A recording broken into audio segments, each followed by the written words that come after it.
मौलाना फजल रहमान से मुलाकात के बाद तहरीक इंसाफ का दावा है कि आईनी तरमीम का मामला रुक गया है। आईनी तरमीम नहीं होगी, बहुत जल्द कौम को खुशखबरी मिलेगी। और मौलाना साहब अपने स्टांस पे खड़े हैं। मौलाना साहब का स्टांस एक तारीखी अहमियत का है। कौम उनकी शुक्रगुजार रहेगी।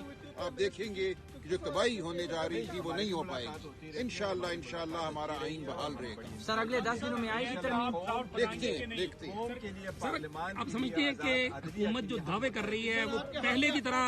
नहीं, हुकूमत के दावे बेबुनियाद हैं। हमारे मेंबरान तकड़े हैं, खड़े हुए हैं। आपके कितने मेंबरान गायब हैं अभी? कोई गायब नहीं है। बहुत शुक्रिया।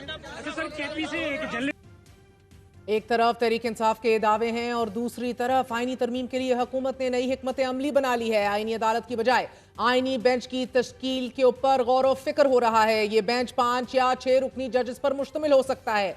कौमी असम्बली और सेनेट के अलग अलग इजलास बुलाने की तारीख का तयन भी तय और बैरून मुल्क से अरकान कौमी असम्बली को वापसी की हदायत भी जारी कर दी गई हैं। पाकिस्तान बार काउंसिल ने भी अपनी तजावीज़ हुकूमत को अरसाल कर दी हैं, लेकिन साथ ही साथ आईनी तरमीम के खिलाफ supreme court, Islamabad high court और पेशावर हाई कोर्ट में भी दरख्वास्तें दायर कर दी गई हैं। आज सुप्रीम कोर्ट में मुजवजा आईनी तरमीम के खिलाफ दरख्वास्त दायर की गई।